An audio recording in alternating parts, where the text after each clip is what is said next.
자, 오늘은 수업이 있어서 내가 올해 못 찍었고, 그래서 오늘 아까 수업 시간에 들려주고 싶었었던 그 영상이 한 3분, 4분, 5분짜리라 가지고 그 영상을 보여줄게.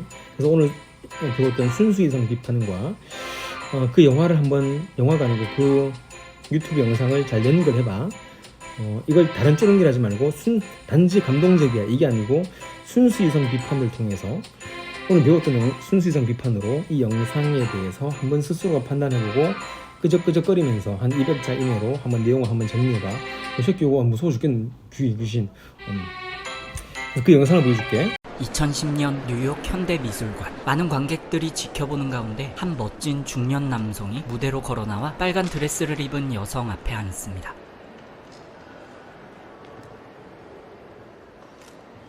여자는 눈을 떠 앞에 있는 남자를 확인하고는 알 수 없는 미소를 지어 보이죠. 여자를 다독이듯 바라보는 남자. 여자는 결국 눈물을 보이고 맙니다. 수많은 이야기가 가득 담긴 것만 같은 두 사람의 눈. 이들에게는 어떤 사연이 있는 걸까요?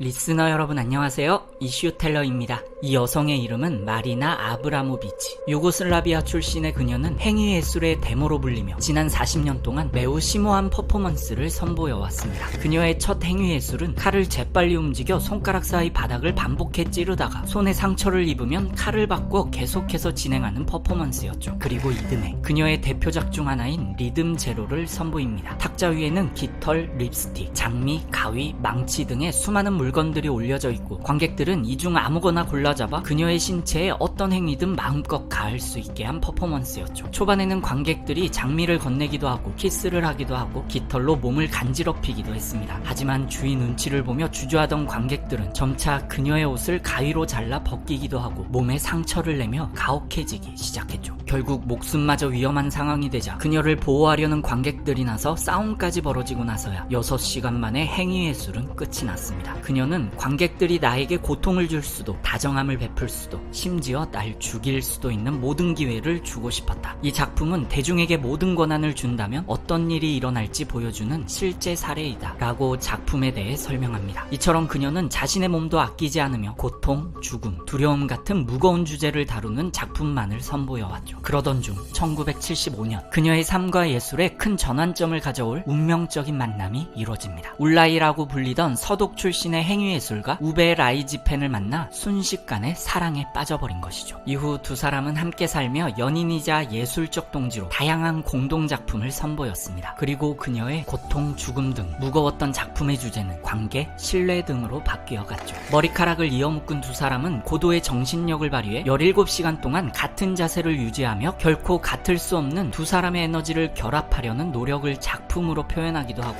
코를 막은 채 키스를 하며 서로의 산소만으로 숨을 쉬어 상호 의존과 한계를 표현하기도 합니다. 이 퍼포먼스는 17분 동안 이어지다 결국 이산화탄소 질식으로 둘 다 기절하고 말았죠. 특히 이 둘의 대표작인 정지에너지라는 작품을 통해 신뢰라는 주제를 확실하게 보여주었는데요. 활사위가 마리나의 가슴을 향해 있어 두 사람 중 하나라도 상대를 믿지 못하고 균형을 무너뜨리며 마리나가 목숨을 잃을 수도 있는 퍼포먼스였죠. 또 그들은 5년 동안 도시를 떠나 밴을 타고 떠돌아다니며 살기도 했는데요. 이 시기가 인생에서 가장 아름다운 삶이었다고 회고합니다. 하지만 10년이 넘도록 사랑과 예술적 교감을 나누던 마리나와 울라이는 명성을 얻어감에 따라 예술적으로 서로 타협할 수 없는 부분들이 늘어갔죠. 그렇게 둘의 사이는 끝을 향해 치달았고 결국 이별을 결심합니다. 하지만 두 행위예술가 연인은 이별마저도 작품으로 승화시켰죠. 두 사람은 만리장성의 끝과 끝에서 서로를 향해 걸어오다 가운데서 만나 이별하기로 합니다. 무려 3개월 동안 2500km를 걸어 마침내 만난 이 둘은 그 자리에서 완전히 작별했죠. 마리나는 훗날 그 당시 내 주변의 모든 것들이 부서지는 것 같았다고 회고합니다. 이후 22년이라는 긴 세월이 흘렀습니다. 여전히 행위예술가로 왕성한 활동을 보이던 마리나는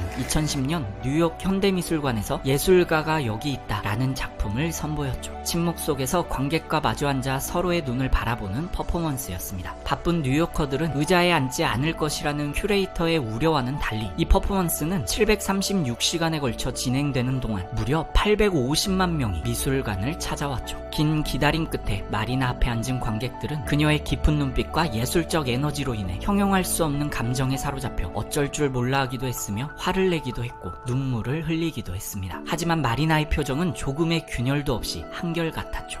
22년 전에 헤어진 영혼의 파트너 울라이가 나타나기 전까지.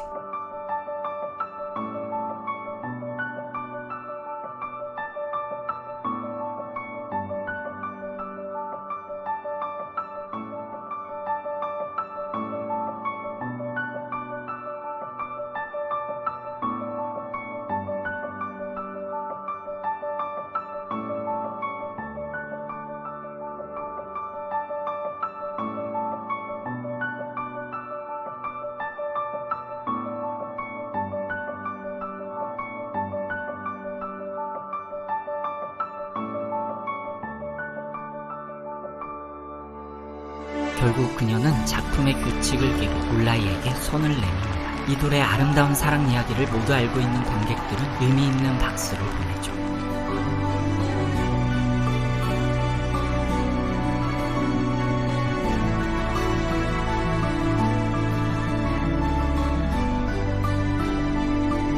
감동적인 재회 이후 이 둘은 좋은 친구로서의 관계를 이어나가기도 하고 저작권 문제로 소송을 벌이기도 합니다. 그리고 2020년 3월 울라이가 암으로 세상을 떠나며 이들의 결코 평범하지 않았던 사랑은 마침내 막을 내렸죠. 73살의 나이에도 여전히 다양한 활동을 펼치고 있는 마리나는 이렇게 말합니다. 우리는 언제나 자신이 좋아하는 것만 하며 살아갑니다. 그리고 이것이 당신이 변화하지 못하는 이유죠. 여러분은 그저 뭔가를 하지만 그렇게 언제나 같은 방식으로 살다 보면 아무 일도 일어나지 않을 것입니다. 그리고 저의 해결책은 제가 두려워하고 무서워하고 제가 알지 못하는 걸 하는 것입니다. 이상 이슈텔러였습니다. 행복하세요.